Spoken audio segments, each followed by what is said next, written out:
the appointment with Krishna. So we'll be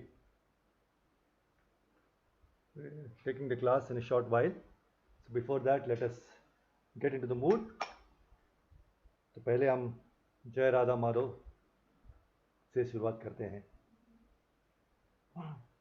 जय राधा माधवा जय कुंज बिहारी.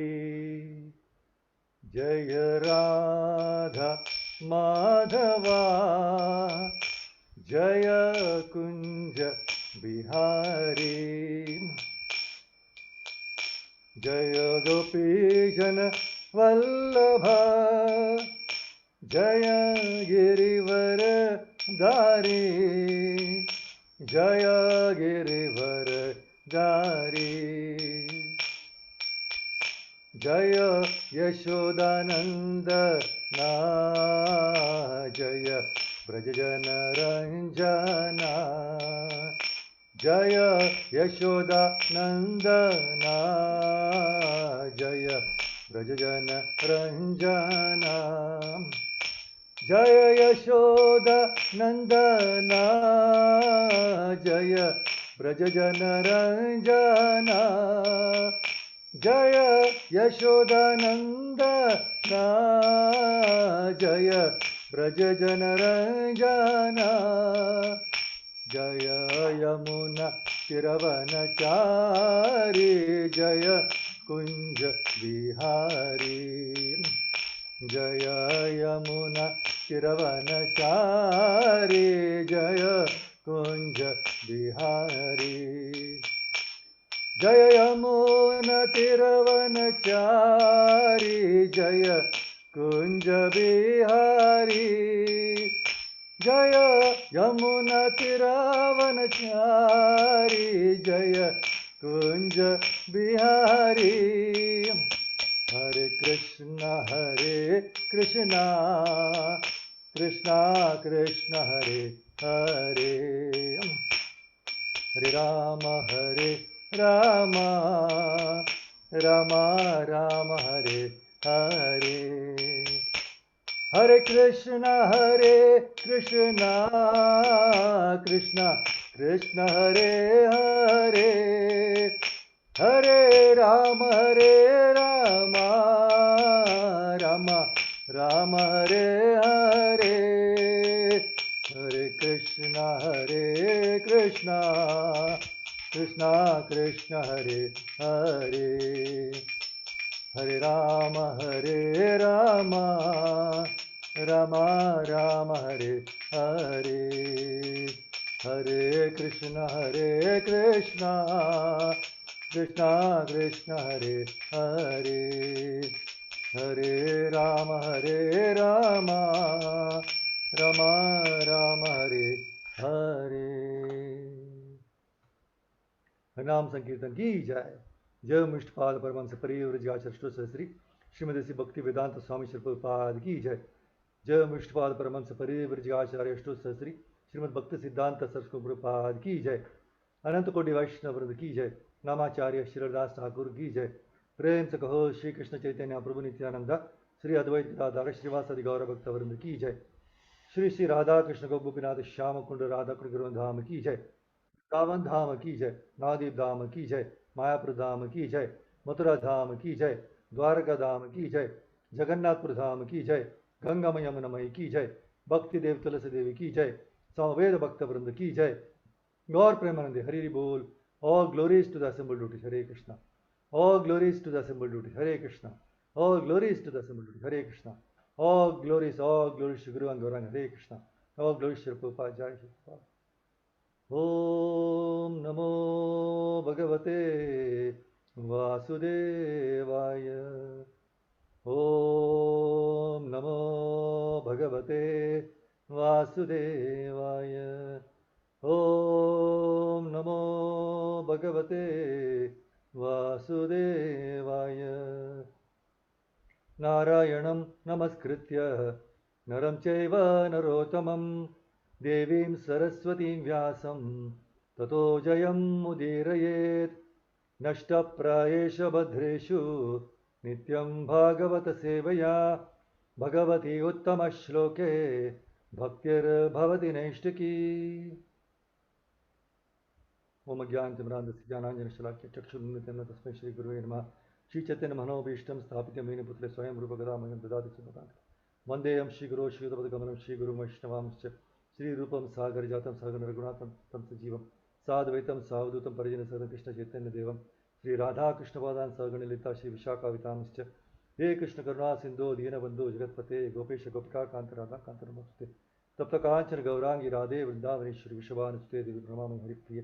वाञ्छाकल्पतरुभ्यश्च कृपा सिन्धुभयेव च पतितानां पावनेभ्यो वैष्णवेभ्यो नमः। जय श्री कृष्ण चैतन्य प्रभु नित्यानंद श्री अद्वैत गदाधर श्रीवासदि गौर भक्तवृंद। हरे कृष्णा कृष्ण कृष्ण हरे हरे हरे राम राम राम हरे हरे। योऽन्तः प्रविश्य ममाचमिमं प्रसूतां सञ्जीवयेतक्षपितरस्वदाम्नां अन्यां च हस्तचरणशलाकां प्राणान् नमो विष्णुविष्णु महाविष्णु। हरे कृष्णा प्रभु जी से माता जी आप सबका स्वागत है आज का इस क्लास में, और आप सबका धन्यवाद और सभी भक्तों का धन्यवाद और वैष्णव सेवा प्रभु सभी राजकोट के भक्तों से मेरा दंडवत प्रणाम। श्री श्री राधा नील माधव की जय। श्री गुरुपाद गुरुदेव की संताय गौर हरि बोल। सो आज का थीम यह है कृष्ण की योजनाओं को कैसे स्वीकार किया जाए। How to accept Krishna's plans. प्रभु जी माता जी कुछ भी हमारे हाथ में नहीं है और सब कुछ कृष्ण के हाथ में है, इसलिए भाग्य वास्तव में हमारे नियंत्रण में ही नहीं है। लेकिन हम बहुत सी चीजों की योजना बनाते हैं, ठीक है ना। तो कृष्ण की योजनाओं को कैसे जान सकते हैं, कैसे जाने। श्रीमद् भागवत में 7:2:40 7th canto 2nd chapter 40th verse, यह एक श्लोक है जो हमारे महाराज को बहुत ही पसंद है।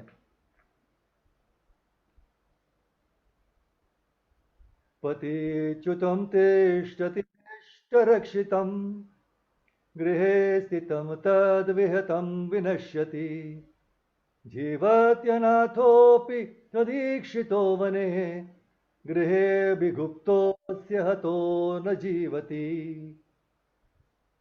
कभी कभी कोई अपना पैसा सड़क पर खो देता है, जहां हर कोई इसे देख सकता है, और फिर भी उसका पैसा भाग्य द्वारा संरक्षित है और दूसरा द्वारा नहीं देख सकते।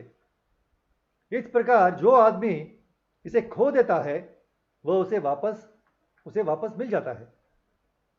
और दूसरी ओर यदि प्रभु सुरक्षा नहीं देते हैं, संरक्षण नहीं देने पर भी बहुत सुरक्षित रूप से रखे गए पैसे खो जाते हैं, ठीक है ना। तो यदि हमारे सर्वोच्च भगवान श्री कृष्ण सुरक्षा देते हैं, भले ही कोई भी रक्षक नहीं है और वो जंगल में है, तो वो जीवित रहता है। जबकि एक व्यक्ति अच्छी तरह से रिश्तेदारों और अन्य लोगों के द्वारा घर पर सुरक्षित रहता है, लेकिन वो मर जाता है, कोई भी उसकी रक्षा करने में सक्षम नहीं है। तो आज देखते हैं, पहला पॉइंट यह है, कुछ भी हमारे हाथ में नहीं है। इसके बारे में आप लोग एक्सेप्ट करते हैं ना, कुछ भी हमारे हाथ में नहीं है, ठीक है। तो भागवतम में 7:9-19 7th कैंटो 9th चैप्टर 19वां verse 19th verse, Prahlad Maharaj प्रार्थना करते हैं, बालस्य नेह शरणं पितरो नरसिंह नार्तस्य चागदमुदन्मति मज्जतो नौ तत्तस्य तत्प्रतिविधिर्य इहाञ्जसेस्तस् तावद् विभो तनुभृतां तदुपेक्षितानां। प्रहलाद कहते हैं, मेरे भगवान नरसिंहदेव जीवन की एक शारीरिक अवधारणा के कारण आपके द्वारा मूर्त आत्माओं को उपेक्षित और उनकी देखभाल नहीं की गई हो तो वे उनकी बेहतरी के लिए कुछ नहीं कर सकते। वे जो भी उपाय स्वीकार करते हैं, हालांकि शायद अस्थायी रूप से लाभकारी होते हैं, निश्चित रूप से प्रसंग है। उदाहरण के लिए, पिता और मां अपने बच्चे की रक्षा नहीं कर सकते। एक चिकित्सक दवा पीड़ित रोगी को राहत नहीं दे सकता और समुद्र पर एक नाव एक डूबते हुए आदमी की रक्षा नहीं कर सकता। बहुत ही सुंदर श्लोक है। तो यहां प्रहलाद महाराज 3 उदाहरण देते हैं कि प्रभु की रक्षा कितनी शक्तिशाली है और हम जो भी करते हैं, हम इस दुनिया में कुछ भी नहीं कर सकते जब तक हमें प्रभु का आशीर्वाद नहीं मिलता है। उनकी मंजूरी के बिना कुछ भी आगे बढ़ नहीं सकता। जैसे कहते हैं ना, not even a blade of grass can move without the sanction of the Lord. Prahlad Maharaj कहते हैं कि हम अपने बच्चों को बहुत पसंद करते हैं, लेकिन जब बच्चा बीमार होता है तो हम उन सभी परिस्थितियों से गुजरे हैं जहां हम असहाय होते हैं। We are helpless. हम यह सुनिश्चित करना चाहते हैं कि बच्चा बेहतर हो जाए, लेकिन हम जो भी करते हैं, जब तक कि वक्त सही ना हो तब तक बच्चा ठीक नहीं होता। और दूसरा उदाहरण चिकित्सक का उदाहरण है, फिजिशियन। जब हम बीमार होते हैं तो इस दुनिया में चाहे हमारे पास कितनी भी पैसा क्यों ना हो, हम जानते हैं कि बीमारियों का इलाज नहीं हो सकता। आपके पास दुनिया के सर्वश्रेष्ठ चिकित्सक हो सकता है, और तब भी वे हमारी मदद नहीं कर पाएंगे। यदि कृष्ण नहीं चाहते हैं तो इस दुनिया में कोई भी चिकित्सक नहीं है जो एक पल के लिए भी हमारे जीवन को लंबा कर सकते हैं, give extra age for life, not possible. और तीसरा उदाहरण बहुत अच्छा है। वह कहता है, एक नाव का क्या उपयोग है जो समुद्र में तैर रहा है, जब जो आदमी डूब रहा है, नाव का क्या फायदा? क्योंकि वो तैर नहीं सकता। जो आदमी डूब रहा है वो तैर नहीं सकता। इसलिए भले ही वह समुद्र में एक नाव देखता है, ये कोई मतलब नहीं है, क्योंकि वह नाव की ओर तैर नहीं सकता और वह डूब जाएगा। तो प्रहलाद महाराज हमें यह बताना चाहते हैं इन उदाहरणों से कि जब तक कृष्ण की दया, कृष्ण की मंजूरी नहीं है, इस दुनिया में हमारे कुछ भी करने में सक्षम होने की कोई संभावना नहीं है। कुछ नहीं कर सकते जब तक कृष्ण का सैंक्शन ना हो। और इस जो श्लोक हम बताया था, श्लोक 7 जो 40, इनमें जो उदाहरण दिया गया है वह इतना व्यावहारिक है, वेरी प्रैक्टिकल है। इस स्थिति में हम कितनी बार रहे हैं, जस्ट समझ लीजिए। हम ऐसे स्थितियों में काफी गुजरे हैं। हम में से कुछ ने वास्तव में सड़क पर पैसा खो दिया है, और आप उसी स्थान पर वापस आ सकते हैं और उस पैसे को पा सकते हैं, लेकिन आपने अपना पैसा बहुत सुरक्षित रूप से बैंक में जमा करके रखे हैं, लेकिन महंगाई के कारण उस पैसे का जो वैल्यू है, मूल्य जो है, वो धीरे धीरे कम होता जाएगा। इसे इन्फ्लेशन कहते हैं। तो क्या फायदा, इतना सुरक्षित रखने के बाद भी उसका वैल्यू कम होता जाता है। हमारी यह आदत भी है, एक और आदत है हम लोगों की। हम किसी चीज को इतनी सुरक्षित तरीके से रखते हैं कि हम भूल जाते हैं कि वह कहाँ है, और आधे समय तो पता लगाने की कोशिश में ही जाता है। आप लोग सब लोग इस तरह से गुजरे हुए होंगे। बहुत सुरक्षित रखे हैं किसी चीज़ को, बाद में भूल जाते हैं और ढूंढते रहते हैं। और हम यह कहकर भी बचाव करते हैं कि मैंने इसे इतनी अच्छी जगह पर रखा है कि अब मैं भूल गया हूं। ठीक है, यदि कृष्ण चाहते हैं तो चाहे आप कुछ भी अच्छी तरह से रखें, आप इसे खो सकते हैं, क्योंकि वह आपको इसे याद रखने की स्मृति नहीं देते हैं। They makes you forget। Bhagavad Gita 15.15 में है ना, सर्वसिचाहम हृदि सन्निवेष्टो मत स्मृति ज्ञानम अपोहनम च। That means he gives you forgetfulness and remembrance. लेकिन आप कुछ यहां वहां घृणित रखते हैं, यहां ऐसे रखे रहते हैं किधर भी। लेकिन अगर कृष्ण इसकी रक्षा करना चाहते हैं तो कोई भी इसे छू नहीं सकता। महाराज ने कहा, स्वभाव से जीवित लोग कंजूस नंबर 1 हैं। जीवित लोग कंजूस नंबर 1 हैं। हम अपने पैसे से इतना प्यार करते हैं कि उसके साथ पार्ट मतलब भाग करने बहुत कठिन है। We don't want to give it to somebody. लेकिन अक्सर कृष्ण अपने तरीके से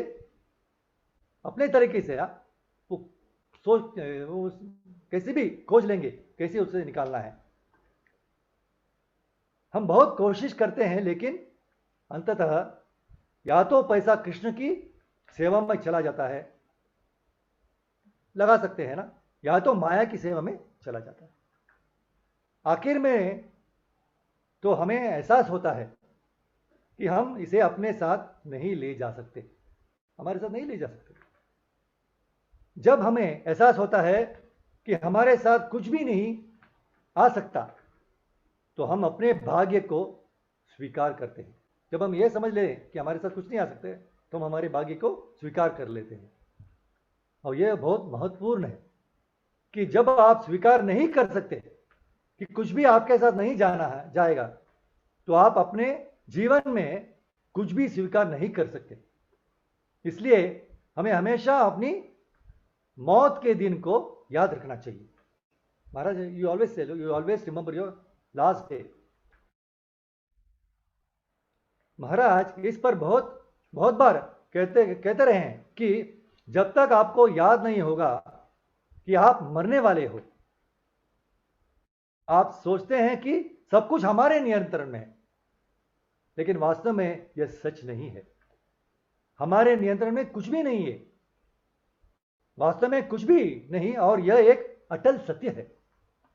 इसलिए सिकंदर एक महान योद्धा था, अलेक्जेंडर द ग्रेट जो कहते हैं ना, महान विजेता था। लेकिन अब सभी ऐतिहासिक रूप से जानते हैं कि उसने पूरी दुनिया पर विजय प्राप्त की, लेकिन अंत में वह एक साधारण बुखार से मर गया और उसके साम्राज्य की विजय की ऊंचाई पर उसकी मृत्यु हो गई। When he was on the top, एक साधारण बीमारी से उसका मृत्यु हुआ। और जब वह मर रहा था तो he was very young, युवा था, और उसने अपने मंत्रियों से कहा कि उसकी 3 इच्छाएं हैं और जब वह मर जाएगा तो उन्हें पूरा करना होगा। पहली इच्छा यह है कि आप मुझे एक ताबूत में रखें और आपको ताबूत खोलना होगा और सुनिश्चित करना होगा कि मेरा हाथ बाहर रहे, मेरी हथेलियों बाहर की ओर होनी चाहिए। फिर उन्होंने कहा, मेरे सभी डॉक्टर जो मुझे बचाने के लिए बहुत मेहनत कर रहे थे, अब जब मैं जा रहा हूं तो अपना ताबूत उनको पकड़ के ले जाना चाहिए। और तीसरे मैं चाहता हूं कि मेरे पास जो भी पैसा है वह सड़कों पर बिखरा पड़ा होना चाहिए। ये 3 मैसेज उन्होंने दिया। तो मंत्रियों ने उनसे पूछा कि यह सब विस्तृत व्यवस्था क्यों?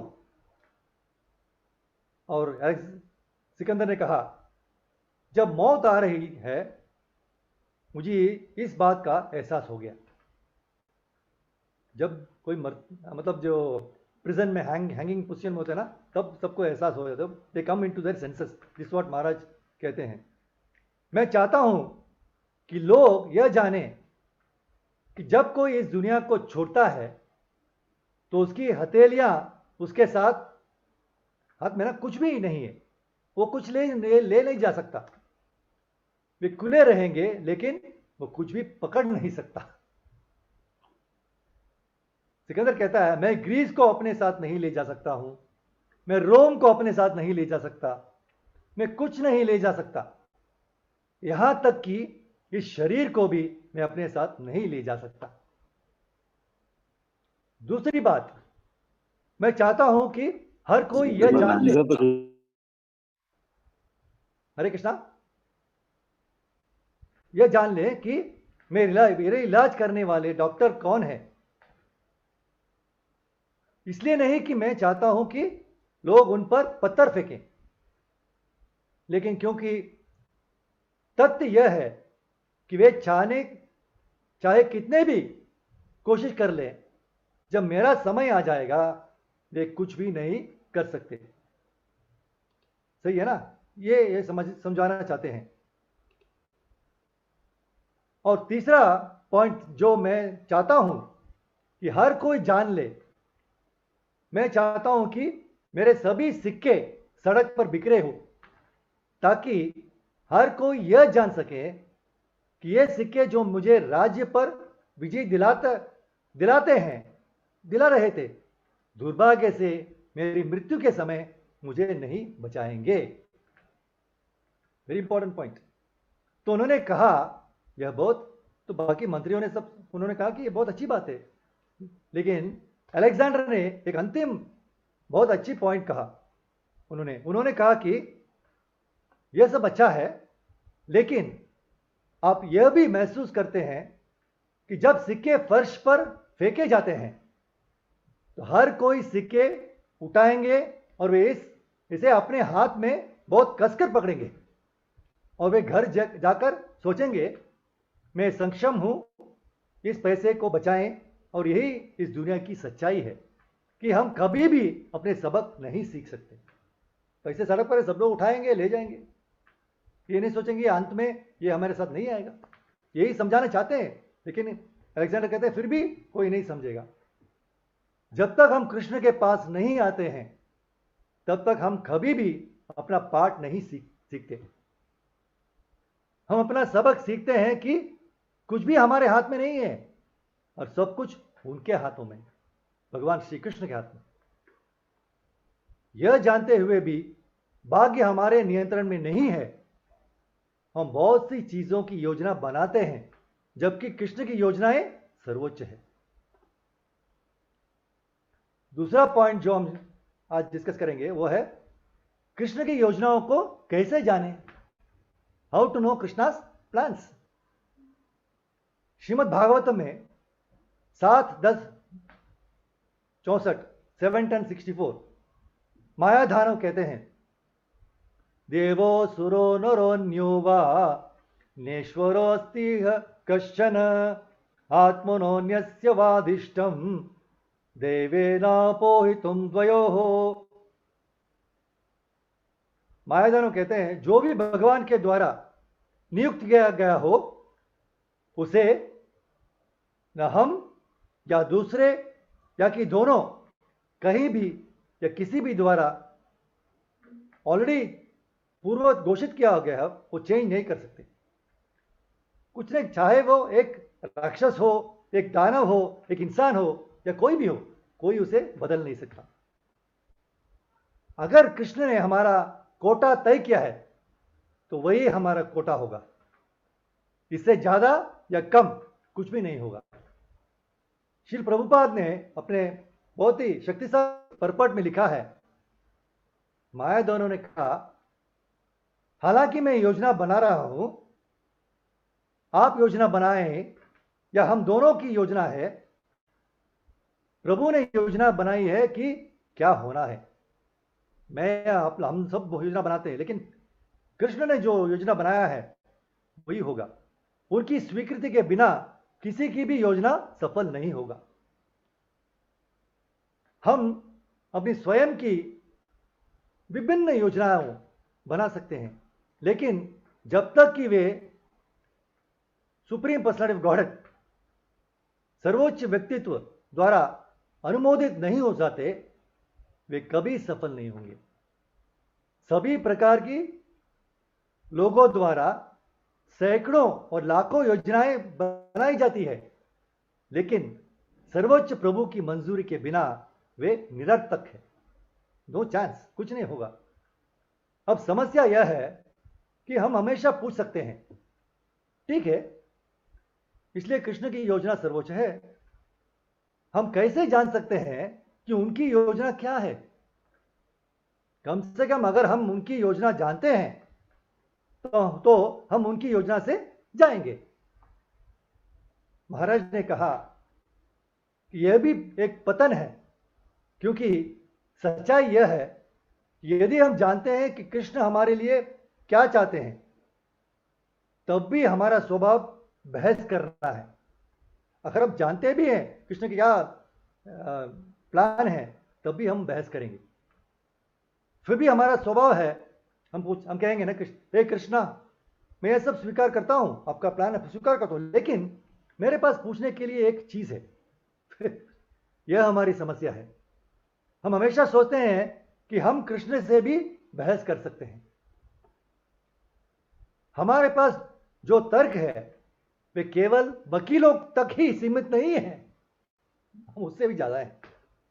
लेकिन इस मामले की सच्चाई यह है कि हम सभी कृष्ण द्वारा दिए गए कार्यों से संतुष्ट नहीं है, और संतुष्टि की कमी के कारण जब हमें कृष्ण जो दे रहे हैं उसके खिलाफ जाते हैं, स्वाभाविक रूप से हम पीड़ित होंगे। मिजरीज विल बी देयर, क्योंकि हम we don't accept Krishna's plan. तो श्रील प्रभुपाद ने एक अवसर पर एक अद्भुत बात बताई। वह अपने कुछ शिष्यों के साथ चट्टान के शीर्ष माउंटेन के ऊपर चले गए और उन्होंने लहरों को देखा। लहरें जबरन आ रही थी, बहुत फोर्स में, और वे चट्टानों से टकरा रही थी। और प्रभुपाद ने कहा, क्या आप जानते हैं कि इन तरंगों में मछलियां होती है, और जब लहरें चट्टान से टकराती है मछलियां कभी नहीं मरती। यह कैसे होता है, जबकि मछलियां को कुचल दिया जा सकता है चट्टान के खिलाफ और वे नहीं मरते? लेकिन अगर हाथियों को इस स्थान पर रखा जाता है तो यह तुरंत उसी पानी से कुचल दिया जाएगा, लेकिन मछलियां बच जाती है। इसलिए उन्होंने पूछा, ऐसा क्यों? सभी शिष्य स्तब्ध थे। अंत में प्रभुपाद ने कहा, ऐसा इसलिए है क्योंकि मछलियों का समुद्र के साथ अंतरंग संबंध है और हाथी का समुद्र से कोई संबंध नहीं है। क्योंकि उसका समुद्र के साथ अंतरंग संबंध है, मछलियां समुद्र के प्रवाह के खिलाफ नहीं जाती है और इसलिए समुद्र रक्षा करता है। लेकिन हाथी बेहतर नहीं जानता, इससे वे लहरों के बल के खिलाफ जाने के लिए अपनी बल लगाता है, शक्ति का उपयोग करेगा, और ऐसा करने में वे कुचल जाता है। ठीक यही बात इस श्लोक के बारे में है। यही कारण है कि भाग्य हमेशा हमें निराश करता है। जब हम कुछ चाहते हैं और हमें नहीं मिलता है तो हम असंतुष्ट होते हैं और हम कृष्ण को दोष देते हैं। दरअसल कृष्ण को दोष नहीं दिया जाना चाहिए। इसलिए महाराज ने कहा, अन्य लोगों के महलों को देखकर आप कृपया अपनी कुटिया न जलाएं। बहुत ही सुंदर पॉइंट महाराज ने बताया। अन्य लोगों के महलों को देखकर आप कृपया अपनी कुटिया न जलाएं। जो आता है उससे संतुष्ट रहें, क्योंकि जो चीज अपने हिसाब से आती है वह हमारे लिए होती है। अधिक प्रयास से जो आता है वो थोड़ी देर के लिए रहेगा, लेकिन उसके बाद प्रयास करना समाप्त हो जाता है। आपको कर्म के प्रभाव से भी गुजरना होगा। इसे स्वीकार करने के लिए धैर्य की आवश्यकता होती है। और इसके लिए कृष्ण में विश्वास की आवश्यकता बहुत जरूरी है। यह हमारे जीवन की एक और समस्या है। लेकिन जो धैर्यवान है वे मछली की तरह है, भाग्य में कोई फर्क नहीं पड़ता, वे शांतिपूर्ण है, उन्हें कुछ नहीं होता।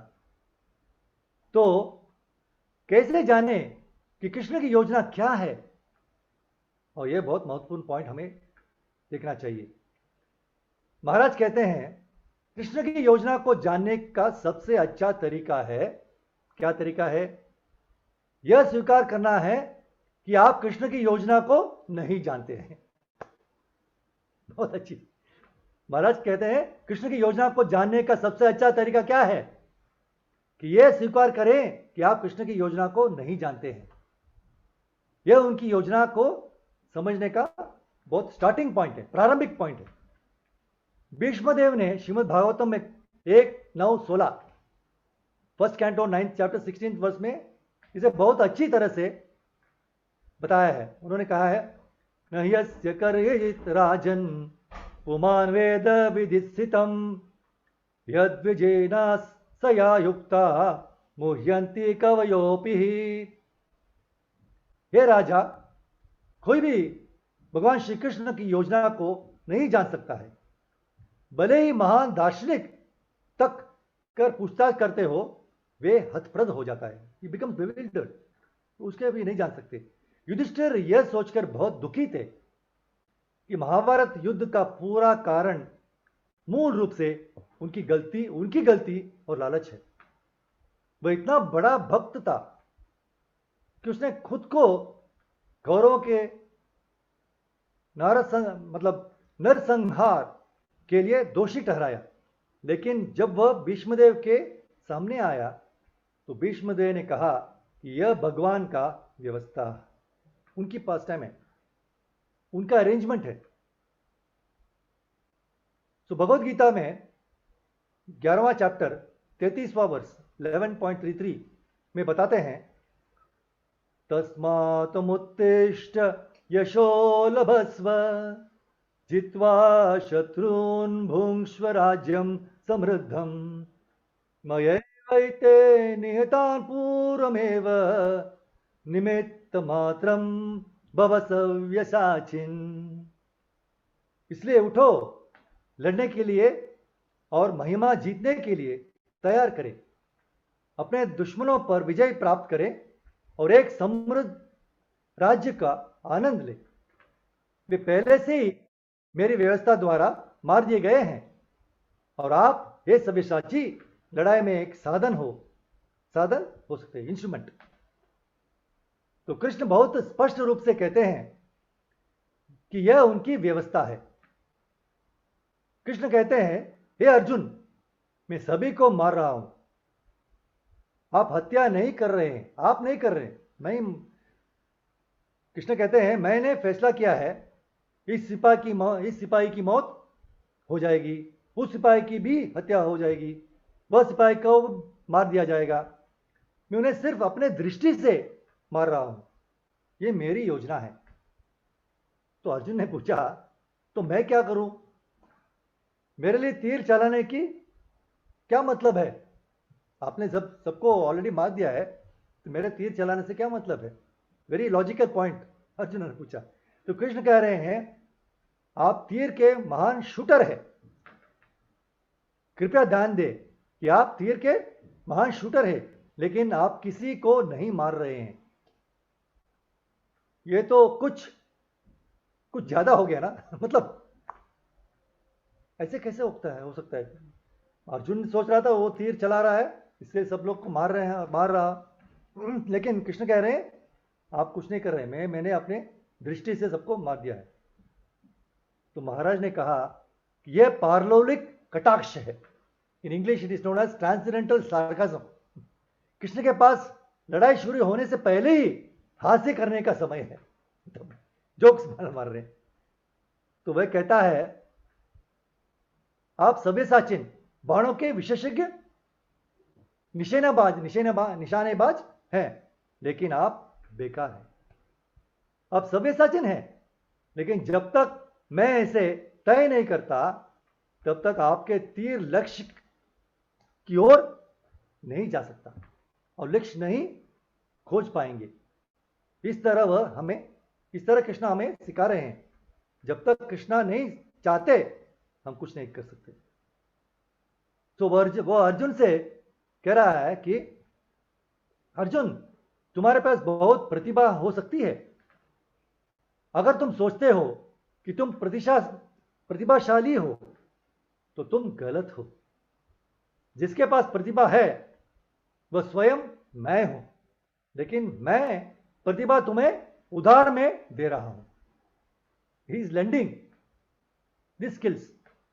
एक बार उद्देश्य पूरा होने के बाद प्रतिभा में वापस ले लेता हूं। इसलिए जब पूरा महाभारत युद्ध समाप्त होता है तो हम श्रीमद् भागवतम के पहले कैंटो में 15 चैप्टर 21 वर्ष में अर्जुन सुंदर श्लोक बताते हैं। तद्वै धनुस्त ईशवस्य रतो हयास्ते सोहम रथि नृपतयो यत आनमन्ति सर्वं क्षणेन तदुभूत असदीश रिक्तम भस्मन् हुतं कुहकराधम इवोक्तमुस्याम। अर्जुन कहते हैं, मेरे पास वही गांडीव धनुष है, वही तीर है, वही रथ जो वही घोड़ों द्वारा खींचा गया है, और मैं उन्हें उसी अर्जुन के रूप में उपयोग करता हूं। लेकिन और जिनके लिए सभी राजाओं अपने मस्तक सम्मान के साथ पेश करते हैं, लेकिन भगवान कृष्ण की अनुपस्थिति में वे सभी एक पल के नोटिस पर अश्वत्थ और शून्य हो जाता है। ये ठीक वैसा ही है जैसे राख पर स्पष्ट मक्खन की पेशकश, जादू की छड़ी से पैसा जमा करना या बंजर जमीन पर बीज बोना। अर्जुन का कहना है कि मेरे पास जो कुछ भी है उसमें कोई भी शक्ति और सामर्थ्य नहीं है जिसमें मैं भी शामिल हूं, और यह इसलिए है क्योंकि कृष्ण नहीं चाहते हैं। तो यहां कृष्ण की योजना को स्वीकार करने के तरीके और यह कैसे किया जाना है, इसका सुराग हमें मिलता है। तो थर्ड पॉइंट जो हमारा थीम आज का है, कृष्ण की योजनाओं को कैसे स्वीकार करें, how to accept Krishna's plan. Shri Maharaj कहते हैं कि अगर आप कुछ चाहते हो और वह नहीं होता है तो बस खुद को बताएं, अपने आप को बताएं, यह ठीक है, कृष्ण नहीं चाहते हैं। अगर कृष्ण नहीं चाहते हैं तो हम भी नहीं चाहते हैं। संतुष्ट रहो। आपका मन इसके खिलाफ, लेकिन आपका मन है ना, इसके खिलाफ बगावत करेगा। आपका मन कहेगा नहीं नहीं, मैं इसे इन कारणों से चाहता हूं, लेकिन आप सिर्फ दिमाग को रोकिए, आप मन को कैसे नियंत्रित करें इसके बारे में सोचिए। एक ही रास्ता है, भक्ति सेवा के हथियार से ही हरि और गुरु को याद करने का तरीका। गुरु और हरे शरणों पसानास्तरो 5:11-17 में है। भागवतम 5वां कैंटो 11वां चैप्टर 17वां वर्ष। केवल इस तरह से हम मन को नियंत्रित कर सकते हैं। इस वर्ष में बहुत अच्छी तरह से कहा गया है। फिर यह मुह्यंती कवयोपि ही हमें स्पर्श नहीं करता है। जब हम स्वीकार करते हैं कि कृष्ण की योजना इतनी महान है और मुझे उनकी योजना नहीं पता है, यह हमारे भाग्य को स्वीकार करने का पहला कदम है। एक बार जब हम स्वीकार करते हैं कि हम उनकी योजना को नहीं जानते हैं तो हम हतप्रभ नहीं हैं। हम केवल तभी हतप्रभ रह जाते हैं जब हम उनकी योजना को जानने की कोशिश करते हैं। एक बार जब हम यह जान ले कि हम ज्ञात नहीं हैं तो हम हतप्रभ नहीं हैं, हम स्वतंत्र हो जाते हैं। यह विज्ञान है और ये इसलिए है क्योंकि हम समझते हैं और स्वीकार करते हैं कि हम कृष्ण की योजना को नहीं जानते हैं। इसलिए यह भक्ति सेवा का रहस्य है कि हम उसे नहीं जानते। और चौथा पॉइंट यह है, कृष्ण की योजना को कैसे अंजाम दिया जाए। एक तो एक्सेप्ट कर लिया, तो कैसे एग्जीक्यूट करें कृष्ण योजना, उनकी योजना को। ठीक है, जो भी है हम जानते नहीं हैं, हम एक्सेप्ट कर लेंगे, उनको कैसे अंजाम दिया जाए। इसके लिए भगवद गीता, बस सिर्फ Bhagavad Gita 3.31 3rd chapter 31st वर्ष का अनुसरण करते हैं। ये मां मतम इदम नित्यम अनुतिष्ठन्ति मानवाः श्रद्धावन्तो अनुसूयवन्तो मुच्यन्ते तपि कर्मभिः। वे व्यक्ति जो मेरे निषेधाज्ञा के अनुसार अपने कर्तव्यों का पालन करते हैं और जो ईर्ष्या के बिना ईमानदारी से इस शिक्षण का पालन करते हैं, वे कर्म के बंधन से मुक्त हो जाते हैं। यह हमारे भाग्य को स्वीकार करने का तरीका है कि कृष्ण भगवद गीता में और भागवत में जो भी देते हैं हम श्रद्धा पूर्वक स्वीकार करें। With faith just accept the instructions of Krishna and guru. तो जो लोग कृष्ण की इच्छा को स्वीकार करते हैं, बहुत सहज और बहुत सरलता से वे प्रभु की इच्छा के अनुरूप आते हैं। अन्यथा दुष्टिता मति ही मन डोलता रहता है। भागवतम बहुत ही महत्वपूर्ण वर्ष श्लोक 1:5-14 first canto 5th chapter 14th वर्ष ये निर्देश देता है, ततोऽन्यथा किंचन यद् विवक्षतः कृतदृशस्तत्कृतरूपनामभिः न करेचित् क्वापि च दुष्टिता मतिर्लभेत वातातनोरिवास्पदम्। जो कुछ भी आप वर्णन करना चाहते हैं और वो भगवान से के दृष्टि से अलग है, तो बस वो विभिन्न रूपों में नामों और परिणामों के साथ प्रतिक्रिया करते हैं।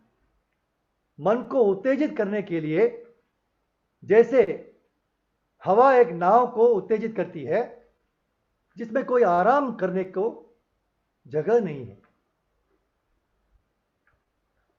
हमारे भाग्य में क्या है यह समझने के लिए यह श्लोक है। हमारे भाग्य में क्या है यह समझने के लिए यही श्लोक है। यह नारद मुनि द्वारा व्यास भगवान को दी गई सलाह है। यह बहुत अच्छी सलाह है। महाराज कहते हैं आप आज इसे अपने साथ वापस ले जाओ, यह श्लोक को। और महाराज कहते हैं कि आप कुछ भी भूल सकते हैं, लेकिन आपको यह श्लोक याद रखना चाहिए। बहुत ही सरल श्लोक है। इस श्लोक का उद्देश्य यह है कि जब तक आपकी इच्छाएं उसकी इच्छाओं के साथ समरेखण में नहीं है, तब तक आप परेशान रहेंगे। The purport of this verse is that as long as your wishes are not in alignment with his wishes, you will be disturbed. Krishna के प्लान के साथ नहीं है तो आप डिस्टर्ब रहते हैं। हमारी भक्ति सेवा में बहुत ही सरल यह लिटमस टेस्ट है, एक टेस्ट है। हर बार जब हम परेशान होते हैं तो इसका मतलब है कि कृष्ण एक चीज चाहते हैं और हम इसके अलावा कुछ और चाहते हैं। यह एक टेस्ट है। देखिए कि श्रीमद् भागवतम कितना व्यावहारिक है, वेरी प्रैक्टिकल। भागवतम बहुत प्रैक्टिकल है। ये आसमान में नहीं है, धरती पर है। बहुत सरल, लेकिन व्यवहार में लाना बहुत मुश्किल है। लेकिन जब तक हम किसी चीज के बारे में नहीं बोलेंगे, तब तक हम अभ्यास करना नहीं सीखेंगे। जब तक आप इस पर विचार करना शुरू नहीं करेंगे, तब तक आप कभी अभ्यास नहीं करेंगे। यह मनोवैज्ञानिक है, क्योंकि सोचने से महसूस होता है, सोचने से महसूस होता है। Thinking, feeling and willing, no, जो कहते हैं। नियमों का पालन करने में दो चीजें शामिल है, और वह है सबसे पहला श्रद्धा, दैट इज विश्वास, और दूसरा अनसूया, गैर ईर्ष्यालु, non envious. First one is faith, second is non envious.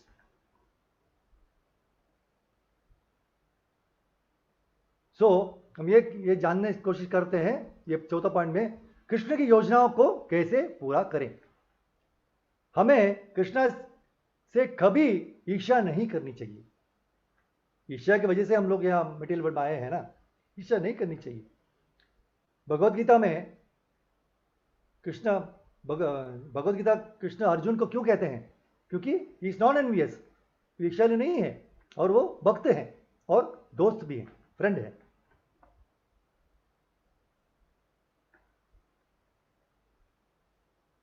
महाराज ने कहा कि आप कृष्ण से ईर्ष्या करते हैं। एक बार उन्होंने कहा, महाराज कहते हैं कि आप सब लोग कृष्ण से ईर्ष्या करते हैं। कैसे? जब आप किसी से ईर्ष्या करते हैं तो ईर्ष्या का लक्षण यह है कि आप उसके निर्देशों का पालन नहीं करते हैं। यदि आप किसी से ईर्ष्या करते हैं तो आप उस व्यक्ति को कभी नहीं सुनते हैं, क्योंकि हम ईर्ष्या करते हैं, हम उस व्यक्ति को नहीं सुनते हैं, और इसलिए हमें कृष्ण नहीं मिलते हैं। उसी तरह जब हम अपने आध्यात्मिक गुरु, स्पिरिचुअल मास्टर से ईर्ष्या करते हैं, हम उनके निर्देशों को भी नहीं सुनते। महाराज ने एक बार कहा, कोई कह सकता है, महाराज मेरे पास आपके लिए कोई ईर्ष्या नहीं है, लेकिन यदि आप मेरे निर्देशों का पालन नहीं करते हैं तो मैं समझता हूं कि आप वास्तव में ईर्ष्या कर रहे हैं, और आपके ईर्ष्या का लक्षण निम्नलिखित का अभाव है। 4 पॉइंट में बताता हूं आपको। आप बस कृष्ण को संतुष्ट करने की कोशिश करें जो उन्होंने कहा है। ये 6 पॉइंट है। सबसे पहला, 4 नियमों का, सिद्धांतों का पालन करें। दूसरा, अपने 16 राउंड को अच्छी तरह से जपें। तीसरा, रोजाना भागवतम पढ़ें। चौथा, भक्तों के साथ अपने व्यवहार में प्रेम रखें। 5वां, भौतिक संसार के हमले को सहन करें, टॉलरेट द मटेरियल मिजरीज। और छठा, हमेशा विनम्र रहें, वेरी हम्बल। ये 6 पॉइंट का इंस्ट्रक्शन है महाराज का। अगर नहीं सुनेंगे मतलब हम ईर्ष्या करते हैं। हम यह सब करते हैं और स्वचालित रूप से हमारी इंद्रियां उत्तेजित नहीं होंगी। अगर ये करेंगे, वी विल नॉट बी, और senses will not gate agitated, correct, उत्तेजित नहीं होंगे। और बहुत ही सुंदर बात एक बार महाराज ने भी कहा था, उनके लेक्चर में भी हमने सुने। हमेशा कहते हैं कि भले ही आप बीमार हो, बस मंगल आरती के लिए आए। सबसे बुरा क्या होगा? तुम मर जाओगे। यदि आप मंगल आरती के दौरान मर जाते हैं, यह मंगल है, शुभ है, वैसे भी तुम मरने वाले हो। बेहतर होगा कि आप किसी अन्य समय की तुलना में मंगल आरती के दौरान मरे। Very difficult point. कभी भी कोई कहता है कि प्रभु मैं बहुत थका हुआ हूं, बहुत बीमार हूं, आप बुलाते हो ना उसको मंगल आरती में, तो नहीं मैं बीमार हूं, फीवर है। महाराज ने कहा तो मंगल आरती के लिए आओ। आप बीमार हो लेकिन मंगल आरती के लिए आओ, अधिक बीमार पड़ो, क्योंकि कृष्ण के लिए बीमार होना बेहतर है कि वह खुद के लिए बीमार होना से। अपने लिए बीमार होने से कृष्ण के लिए बीमार होना बहुत बेहतर है। Very important points to be noted down. तो यही हम कैसे, तो फाइनली हम यही पॉइंट समझने की कोशिश करते हैं कि हम कृष्ण के, तो समराइज करते हैं। ये 5 पॉइंट है। सबसे पहला, कुछ भी हमारे हाथ में नहीं है और सब कुछ प्रभु के हाथ में है। ये पहला पॉइंट हमने देखा था। इसलिए भाग्य वास्तव में हमारे नियंत्रण में नहीं है। दूसरा, हमने लेकिन हम बहुत सी चीज़ों को योजना बनाते हैं, वी ऑल प्लान। तो कृष्ण की योजनाओं को कैसे जाने? ये स्वीकार करने के साथ शुरू होता है। जब हम स्वीकार करें तो यहीं से शुरू होता है। हम उनकी योजनाओं को नहीं जान सकते। ये दूसरा पॉइंट था। तीसरा पॉइंट यह था कि योजनाओं को कैसे स्वीकार करें। यह विश्वास के साथ शुरू होता है। विश्वास जो कृष्ण हमारे लिए नहीं चाहते हैं वो हम भी नहीं चाहते हैं। यह तीसरा पॉइंट था। चौथा यह है अपनी योजनाओं को स्वीकार करने के बाद योजनाओं को कैसे निष्पादित किया जाए, एग्जीक्यूट किया जाए। यह विश्वास के साथ और ईर्ष्या के साथ किया जाना चाहिए। मतलब faith and non envious, non ईर्ष्यालु नहीं होना चाहिए, नॉन एनवियस इसके साथ करनी चाहिए। पांचवा, भगवान की इंद्रियों को संतुष्ट करना।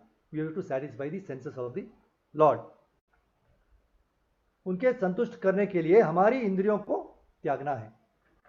कृष्ण के साथ हमारा संबंध इस बात से निर्धारित होता है कि हम भगवान की इंद्रियों को संतुष्ट करने के लिए कितने तैयार हैं, हाउ मच हम सैक्रिफाइस करते हैं।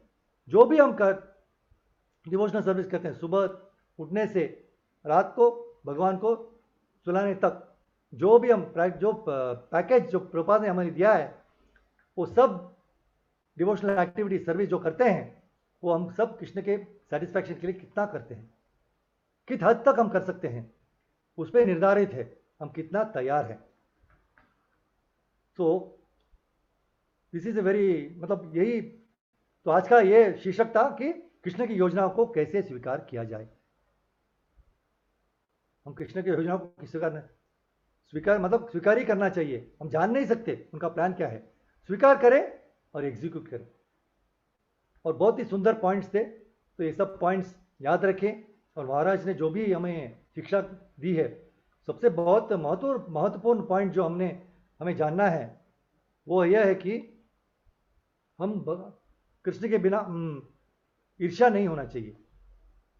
महाराज कहते थे ना, अगर आप मेरे इंस्ट्रक्शंस को फॉलो नहीं करते इसका मतलब आप you are envious of me, आप ईर्ष्या करते हैं। वेरी वेरी इंपॉर्टेंट पॉइंट है।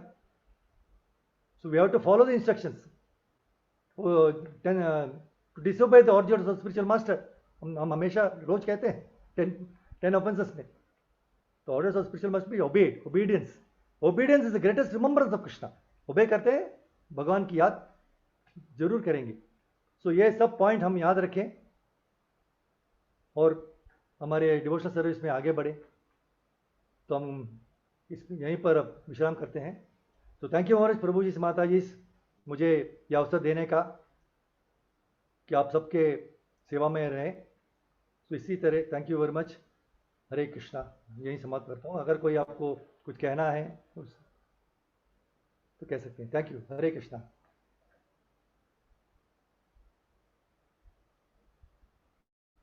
यस प्रभु। भाविक पांड्या प्रभु, अगर आप हैं। हरि बोल। यस, अगर किसी का कोई प्रश्न है या कोई कमेंट है तो कर सकता है।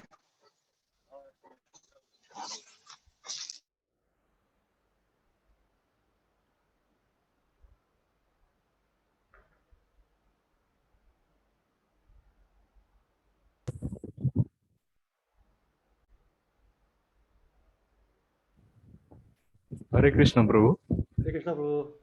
दंडवत प्रणाम। और शिल प्रभुपाद। जय श्री प्रभुपाद। प्रभु, मेरा प्रश्न था कि हम गुरु महाराज और सीनियर डिवोटीज और सारे डिवोटीज की बातें सुने, बट ऐसे नॉर्मल दूसरे डिवोटीज से कभी ये हो जाता है कि पता नहीं ईर्ष्या और द्वेष वाला हो जाता है कि मुझे शायद वो डिवोटी पसंद नहीं है, और शायद वो कुछ भी कहे प्यार से तो मैं एक्सेप्ट नहीं कर पाता कि वो अगर रोटी भी दे रहा है मुझे तो नहीं नहीं प्रभु थैंक यू, ऐसा हो जाता है। तो वो ईर्ष्या है यार, उससे कैसे डील किया जाए?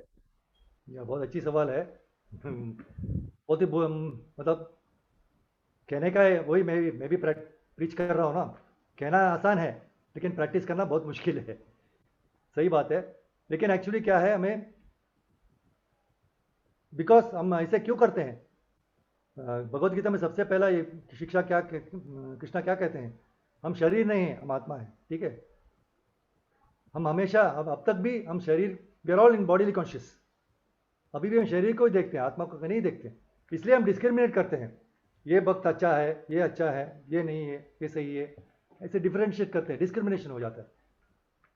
तो इसी वजह से हम कुछ लोगों से पसंद करते हैं, और जो भी अगर वो गलत भी कहेगा हम वो एक्सेप्ट कर लेते हैं, लेकिन अगर किसी को हम पसंद नहीं करते, अगर वो सही भी कहेगा तो भी हम नहीं एक्सेप्ट करेंगे। ये डिस्क्रिमिनेशन होता है, क्योंकि एक तो एनवीएस हो, वन इज एनवीएस ओके, वो बहुत अच्छा कीर्तन करता हो, ये बहुत सेवा अच्छा करता हो, और या बहुत और नॉन डिवोटी भी हो सकता है, वो जो आते हैं बहुत पैसा वाला है, हमारे पास कुछ नहीं है, तो ये एक ईर्ष्या हो सकती है। सो ऑल दिस, मतलब मुश्किल तो है, लेकिन हमें टॉलरेट करना चाहिए। Tolerance is a very important point. कहना बहुत आसान है, tolerance and adjustment very very important. Tolerate, जैसे एक रिश्ते में, हस्बैंड एंड वाइफ के रिश्ते में अनबन होती है, कुछ ना कुछ प्रॉब्लम होता है, तो अगर हम एक सफ़र में जाते हैं, अगर वो टॉलरेंस और एडजस्टमेंट नहीं होता है तो बहुत हमारे लिए मुश्किल नहीं है, वो दूसरों के लिए मुश्किल, सारे जो भी हैं वो सबके लिए मुश्किल हो जाता है। तो ऐसा क्यों करें? क्योंकि वो भी कृष्णा हमारे हृदय में भी है, उनके हृदय में भी है। तो महाराज हमेशा कहते हैं ना, see the hand of Krishna in everything. जो भी होता है कृष्ण का हाथ है उसमें। क्योंकि अभी इसी क्लास में जब हमने सुने थे ना, कृष्ण ने अर्जुन से कहा, आप तीर तो चलाते हो लेकिन आप निशाना तो कोई फायदा नहीं है, मैं पहले ही सब कुछ कर चुका हूं, लेकिन आप लड़िए, मेरे लिए लड़िए, आप विक्टरी ले लीजिए, you get take the credit. तो डिवोटीज के लिए क्रेडिट हो जाता है। तो प्रभु जी, जो भी प्रॉब्लम्स आते हैं तो हमें एजिटेट करता है, प्रॉब्लम्स हो, डिफिकल्टी है एक्सेप्ट करना इन लोग, लेकिन हम टॉलरेट करें। टॉलरेट इसलिए करें, इस वजह, इस तरह से हम प्यूरिफाई हो जाते हैं कि हमारा human life is basically for purifying ourselves. हमारे अंदर बहुत सारे अनर्था हैं कि सुबह सुबह घर से आप लोग कचरा बाहर फेंकते हैं, करेक्ट? हर दिन करते हैं, ये नहीं कि एक दिन किए और एक महीने के बाद करें, नहीं, रोज क्यों करते हैं? साफ रखने के लिए। इस तरह हमारे घर हृदय में भी इतना कचरा है, उसे रोज निकालना है।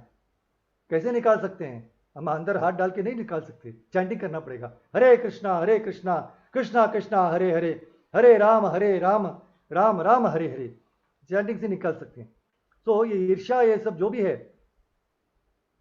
उसे हमें टॉलरेट ही करना चाहिए, मतलब व्यवहार बढ़ाना चाहिए। अगर आपको प्रॉब्लम है तो आप सीनियर से मशवरा करें, उनसे पूछें इनसे कैसे, तो आप लोग मिल सकते हैं धीरे। ये नहीं कि हम जिंदगी भर उनसे एनिमी हो जाए, नहीं हो सकता। तो डिवोटी, इसका मतलब डिवोटी नहीं है।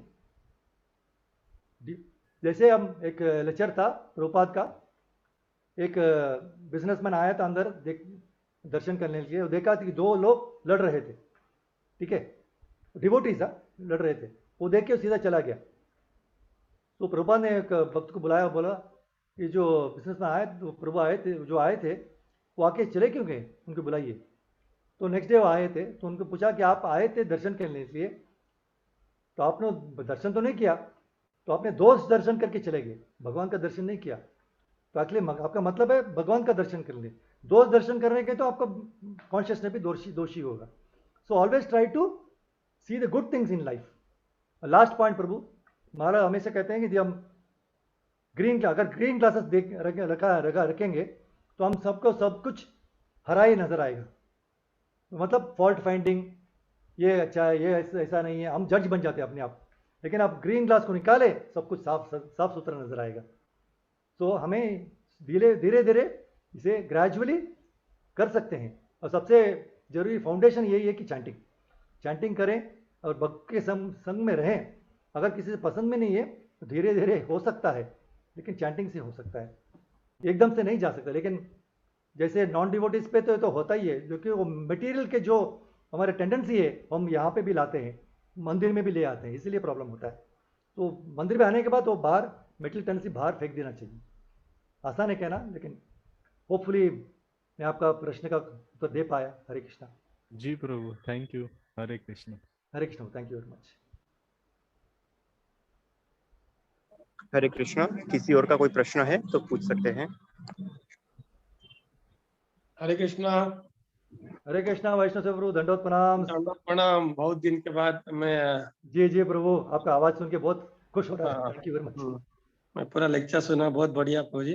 थैंक यू प्रभु। और खास करके जय मेहता उन्होंने प्रश्न पूछा था, ये जी बहुत अच्छा प्रश्न था और आपने बहुत अच्छे तरह जवाब देने का प्रयत्न किया। आपने टॉलरेंस पे जोर दिया जी और आपने ये भी कहा कि कचरा हम रोज साफ करते हैं, जी हफ्ते में एक दिन नहीं करते हैं। इस तरह ये रोज क्या है, महाराज जी भक्ति की डेफिनेशन यही देती है कि भक्ति मीन्स ठीक है, हम दूसरे का उद्धार तो करना ही है हमको, लेकिन साथ में पहला हमारी हमारी क्लीनलीनेस के ऊपर हम ध्यान देना चाहिए। और जी। क्लीनलीनेस आउटवर्डली तो है ही, लेकिन इनवर्ड क्लीनलीनेस चाहिए। और इनवर्ड क्लीनलीनेस में आपने कहा जैसा कि भाई दूसरे को बोलना बहुत इजी है, लेकिन प्रैक्टिस करना बहुत ही मुश्किल है। ये महाविष्णु महाराज जैसे अथवा प्रभुपाद जैसे जो संत है वही ये करते हैं और हमारे जैसे को मार्गदर्शन देते हैं कि किस तरह करना चाहिए। वो जानते हैं कि हमारी पोजीशन क्या है, हम जी क्या लेवल पे है। तो आपने बहुत ही आपके लेक्चर में से एक चीज का एहसास हमेशा होता है कि क्या बोल सकता हूँ मैं, मेरे हिंदी में कि पीड़ता थी पूर्ण और अनुभव का मिक्सअप था और संपूर्ण ग्राउंड रियलिटी को टच था। कहाँ पे भी शब्दों का अलंकार नहीं था। सहज शब्द लेके आपने जो जीवों को जरूरी उसी शब्द में ये बांधने का आपने आज प्रयास किया। बाद में वो भी आपने बताया, अलेक्जेंडर का उदाहरण देके बताया, वो जो महाराज जी की फेवरेट स्टोरी है, वो बहुत सुंदर उदाहरण दिया आपने। तो बहुत बहुत धन्यवाद। मैं तो कमेंट्स नहीं कर रहा हूँ, लेकिन बहुत अच्छा लगा और बहुत सारे जो सुन रहे हैं उनको भी डेफिनेट अच्छा लगा होगा। वो ऐसी सेवा आपको लेते रहेंगे। धन्यवाद Prabhu ji. Thank Hare thank you Thank Prabhu. वांछा कल्पतरु कृपा सिंधुभ्यश्च कृष्ण। पतितानां पावनेभ्यो वैष्णवेभ्यो नमो नमः। हरे कृष्ण। हरे कृष्ण। थैंक यू आगे भाभी you can close now. Thank you. Okay, तो अब हम ये लेक्चर की पूर्णाहुति की तरफ आगे बढ़ते हैं। तो मैं इस्कॉन मंदिर राजकोट के प्रमुख श्री वैष्णव सेवा प्रभु जी की तरफ से श्री रामचंद्र प्रभु जी का धन्यवाद करना चाहता हूँ, जिन्होंने इतना सुंदर लेक्चर दिया। प्रभु जी से फिर से नेक्स्ट सेशन में वापस मुलाकात होगी। तब तक के लिए सबको हरे कृष्णा। थैंक यू प्रभु। हरे कृष्णा। जय हरि बोल।